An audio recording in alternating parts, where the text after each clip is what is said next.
Mesdames et messieurs, bonjour. Il y aura aussi quelques mots de salutation de notre président pour tous ceux qui participent à cette journée. Nous avons des invités de nombreux pays, mais mes salutations s'adressent aussi aux amis italiens et aux nombreuses personnes qui ont suivi dès le début, ou presque, la voie, le chemin d'Alma Lauréat. C'est la 16e enquête d'Alma Lauréat sur les conditions d'emploi des diplômés. C'est un événement qu'on organise chaque année et chaque année nous avons des nouvelles intéressantes. Mais cela fera l'objet de l'exposé du professeur Andrea Camelli.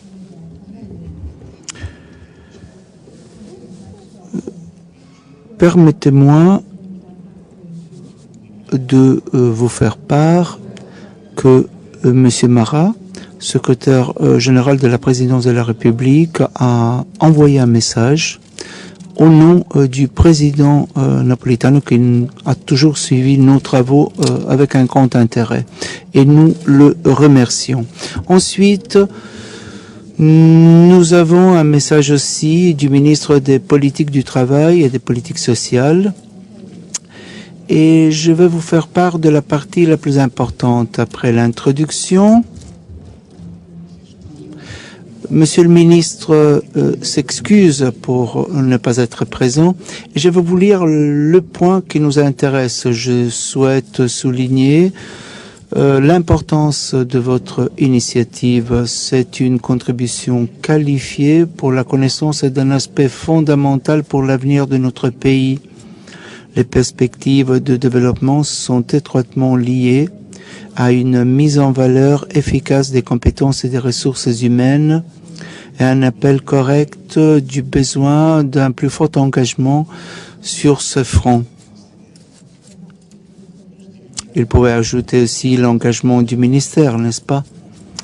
Mais tout cela est important aussi pour le développement des entreprises et on verra par la suite dans l'exposé de M. Camelli.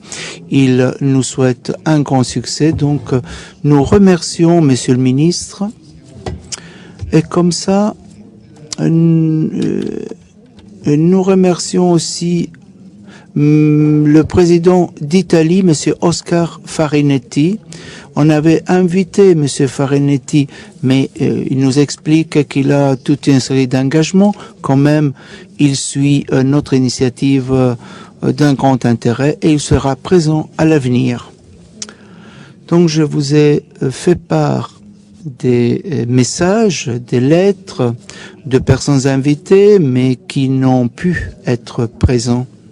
Je remercie vivement Monsieur le Président de l'Université de Bologne et le ministre de l'Environnement, Monsieur Gianluca Galletti, va nous dire quelques mots avant l'exposé de Monsieur Camelli. Mais tout d'abord, Monsieur le Président de l'Université de Bologne, Ivano Dionigi. Mesdames et messieurs, bonjour. Oh, quel grand plaisir de vous donner la bienvenue à l'occasion de cette assemblée représentative et importante. J'ai 5 minutes. Alors, si je devais vous saluer de façon ponctuelle, 5 minutes ne seraient pas suffisantes. Nous avons là les représentants des universités du Maroc, de la Tunisie, de l'Arménie, de la Bosnie, de la Croatie, du Monténégro. On a la représentante de la Banque mondiale, je la salue. Nous nous sommes rencontrés récemment à Amman. Nous avons des représentants de l'Union pour la Méditerranée. Et je vais un peu zigzaguer, je cours le risque d'oublier quelques noms importants. Merci à notre président Romano Prodi, à la présidente de la province, Madame Draghetti. Nous avons aussi le directeur du ministère et je lui donne la bienvenue. Je vis aussi Monsieur Lenzi, président du CUN, Je risque de m'égarer, mais mes salutations aussi aux autres présidents des universités italiennes. Bonjour à Monsieur Laterza.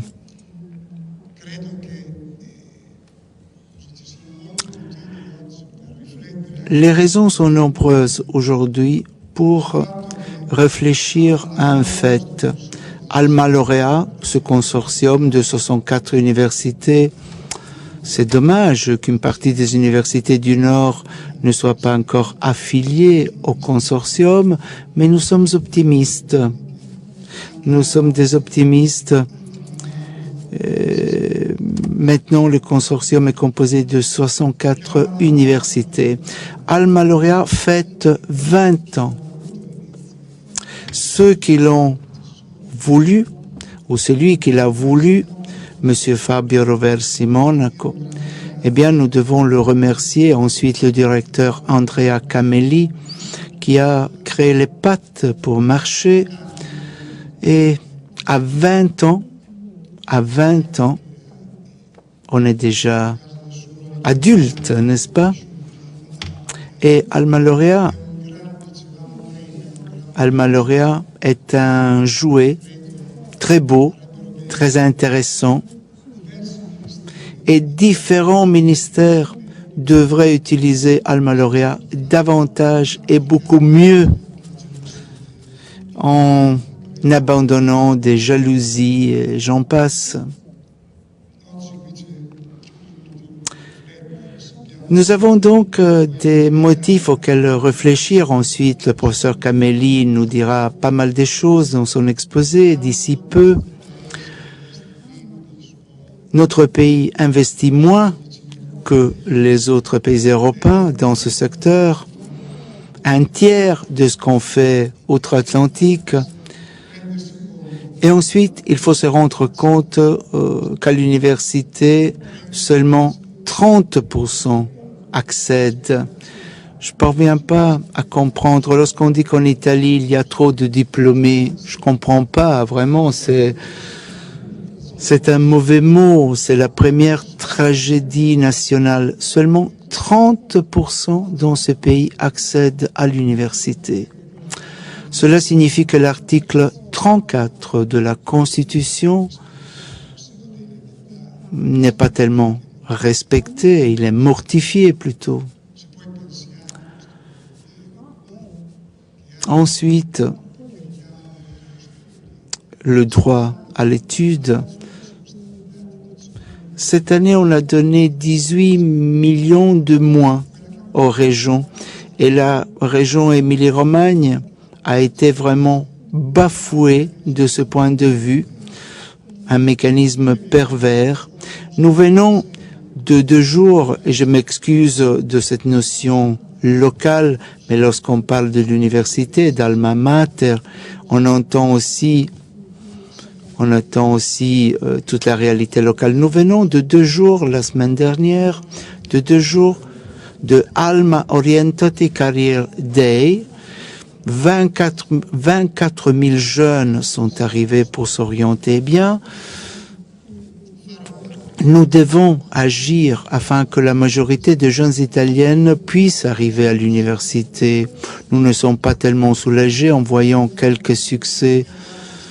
On avait ces 24 000 jeunes pendant 2 jours, des jeunes qui ont rempli 25 000 mètres carrés à la foire. Eh bien, à côté de ces jeunes qui avaient le vent en poupe, plein d'enthousiasme pour arriver à l'université, pour avoir un avenir, eh bien, à côté de ces jeunes, on a eu les entreprises. Dans une partie, on avait 60 entreprises les plus qualifiées de la région, du pays, même à l'échelon international. Nos 8000 diplômés se présentaient avec leur CV. C'était un film différent. Il n'y avait pas tellement d'enthousiasme face aux plus jeunes. Pour la 2e, pour la 3e année, il s'est présenté aux entreprises pour trouver un emploi. Eh bien, nous, les présidents, nous avons aussi ce métier. On croyait que cela ne nous revenait pas, que c'était la politique de créer des emplois. Et c'est l'autre tragédie. La première tragédie, c'est que seulement quelques 30% arrivent à l'université. Il n'y a pas de politique du droit à l'étude et il n'y a pas la conviction que la culture est à la première place. Ensuite, le chômage. Le chômage en Italie, 13% par rapport à 10,9% en Europe. Mais pour ce qui est des jeunes diplômés, la proportion est encore plus élevée, et nettement plus élevée. Depuis quelques années, nous aussi, nous avons dû rectifier nos CV. Il s'est fondé notamment sur l'offre plutôt que sur la demande. Les relations avec les entreprises, les stages, les nouvelles filières, les doctorats industriels. Depuis quelques années, nous avons pris le bon chemin. Mais on ne peut pas remplacer complètement la politique. C'est l'autre brèche, c'est l'autre manque. Si les universités avaient plus d'autonomie véritable, on pourrait faire davantage. Mais je ne suis pas là pour me plaindre. Comme le dit le philosophe, il ne faut ni pleurer ni rire, mais notamment agir et être responsable de ce pays. Nous devons faire davantage, nous devons mieux faire, non pas contre la politique, mais en collaboration avec la politique. Eh bien, Alma Laurea, aujourd'hui, nous dit tout sur les diplômés, sur les conditions sociales des familles, sur les possibilités d'emploi, les avantages, les désavantages, l'ouverture aux pays de la Méditerranée et de l'Est est un grand outil. Nous souhaitons renforcer cet outil. Alors, bon courage à toutes et à tous, car nous partageons cette situation et il faut bien collaborer et sinon on va s'écraser. Il faut bien miser sur la partie la meilleure de notre pays, nos jeunes. Erasme le disait, les jeunes constituent le bien le plus précieux. Nous sommes là pour ça. Essayons de le faire dans nos limites, dans nos possibilités. Essayons de remplir cette mission tous ensemble. Aujourd'hui, le fait d'avoir cette représentation de très haute qualité du côté du ministère, du côté des collectivités locales, du côté de tous les organismes représentatifs, avoir notamment cette ouverture européenne et au-delà de l'Europe, eh bien tout cela nous reconforte et nous en avons un grand besoin. Merci.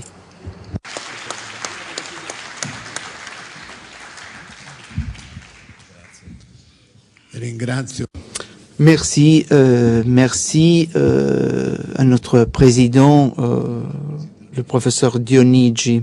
Et maintenant, la présidente de la province de Bologne, Madame Beatrice Draghetti. Merci. Je salue toutes et tous. Moi aussi, je souhaite remercier. C'est une opportunité vraiment très importante de réfléchir à l'avenir de jeunes diplômés. C'est l'avenir du pays. Et je l'ai dit en tant que représentante d'une institution qui, au fil du temps, a eu et a des compétences ponctuelles pour ce qui est de l'orientation et du travail. En ce moment, nous avons grand besoin de rencontres de très haut niveau pour échanger, pour réfléchir aux perspectives. Deux idées, deux pistes. J'aime bien le titre de la rencontre aujourd'hui, Caractère d'entrepreneur, innovation, rôle des diplômés. Dans le cadre actuel, la synergie positive entre ce que donne le monde de la recherche et ce que donnent les entreprises, eh bien, la voie sur laquelle miser. Et quel est le véhicule le meilleur de ce parcours? Eh bien, ce sont les jeunes diplômés. Ils donnent de la fraîcheur, des compétences, de l'innovation, des capacités de transformation et une nouvelle vision. Mais ces parcours de contamination doivent être accompagnés, doivent être bâtis et conçus.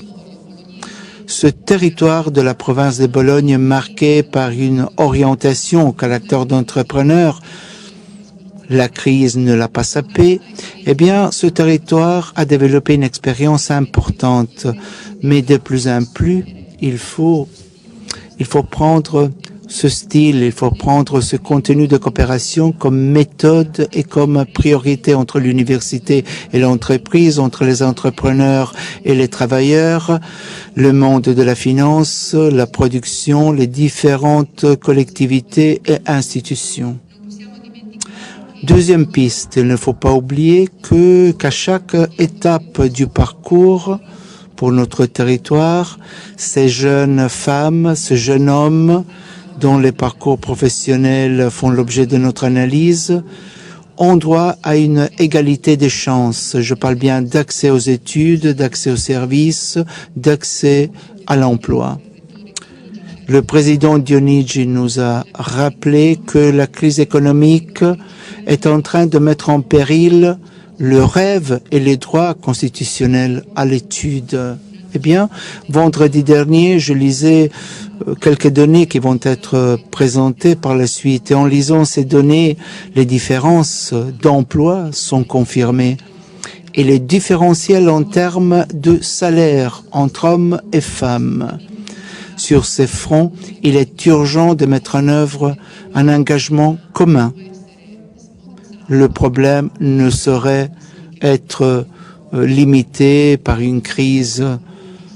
Alors, je remercie une fois encore le professeur Camelli et vraiment chapeau. Bon courage une fois encore et bon courage notamment pour notre conférence aujourd'hui.